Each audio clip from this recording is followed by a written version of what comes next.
Welcome to my YouTube channel. అందరికీ నమస్తే. మా అబ్బాయే రాజశేఖర రెడ్డి వారసుడు, షర్మిల సెన్సేషనల్ కామెంట్స్ అనే విషయాలు ఇప్పుడు తెలుసుకుందాం. అందుకంటే ముందుగా Madhava Ambati YouTube channel like చేయండి, షేర్ చేయండి, ఈ విషయాన్ని మన యూట్యూబ్ ఛానల్ సబ్స్క్రైబ్ చేసుకోండి.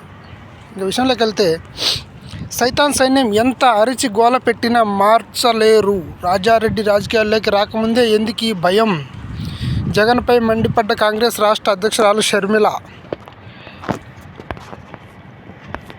వైకాపా సైతాన్ సైన్యం ఎంత అరిచి గోల పెట్టినా నా కొడుకే వైఎస్ రాజశేఖర రెడ్డి వారసుడు, ఎంతమంది మొత్తుకున్నా దీన్ని మార్చలేరని కాంగ్రెస్ రాష్ట్ర అధ్యక్షురాలు షర్మిల స్పష్టం చేశారు. నా కొడుకు ఇంకా రాజకీయాల్లో అడుగే పెట్టలేదు, అప్పుడే వైకాపా ఇంతలా స్పందిస్తుందంటే ఇది భయమా లేక బెదిరా అనేది వాళ్ళకే తెలియాలి. రాజారెడ్డి అని నా కొడుకు వైఎస్ రాజశేఖర రెడ్డి స్వయంగా నామకరణం చేశారు. చంద్రబాబు చెప్తే నా కొడుకు రాజకీయాల్లోకి వస్తున్నారని తప్పుడు ప్రచారం చేస్తున్నారు. కష్టపడి ఒక వీడియోని మార్పింగ్ చేశారు, అది చూసి నవ్వొస్తుంది. ఎంత కష్టం, ఎందుకని? చంద్రబాబు చెప్తే నా కొడుకుని రాజకీయాల్లోకి తీసుకొస్తే మరి ఎవరు చెప్తే ఉపరాష్ట్రపతి ఎన్నికల్లో ఆర్ఎస్ఎస్ వాదికి మద్దతు ఇచ్చారు? జగన్ సమాధానం చెప్పాలని షర్మిల డిమాండ్ చేశారు. విజయవాడలోని ఆంధ్రరత్న భవన్లో గురువారం నిర్వహించిన రాష్ట్ర కిసాన్ కాంగ్రెస్ రాష్ట్ర కార్యవర్గ సమావేశంలో పాల్గొన్న షర్మిల అనంతరం విలేకరులతో మాట్లాడారు.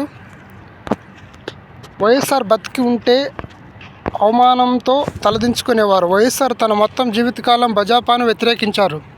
ఆయన బతికి ఉంటే జగన్ చేసిన పనికి అవమానంతో సిగ్గుతో తలదించుకునేవారు. ఉపరాష్ట్రపతి ఎన్నికల్లో జస్టిస్ సుదర్శన్ రెడ్డికి ఎందుకు మద్దతు ఇవ్వలేదో జగన్ సమాధానం చెప్పాలి. మోదీకి జగన్ దత్తపుత్రుడు, ఆయన చెప్పినట్లు ఆడుతున్నాడు. వైఎస్ఆర్ మరణం వెనుక రిలయన్స్ హస్తం ఉందని చెప్పిన జగన్ అదే రిలయన్స్కు చెందిన వారికి రాజ్యసభ సీటు ఇచ్చారు.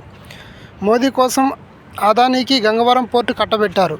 అధికారంలో ఉన్న 5 ఏళ్లు బీజేపీ బిల్లులకు మద్దతు ఇచ్చారు. ఆ పార్టీకి తొత్తుగా తోక పార్టీగా వైకాపా పనిచేస్తుంది అని కాంగ్రెస్ రాష్ట్ర అధ్యక్షురాలు విమర్శించారు.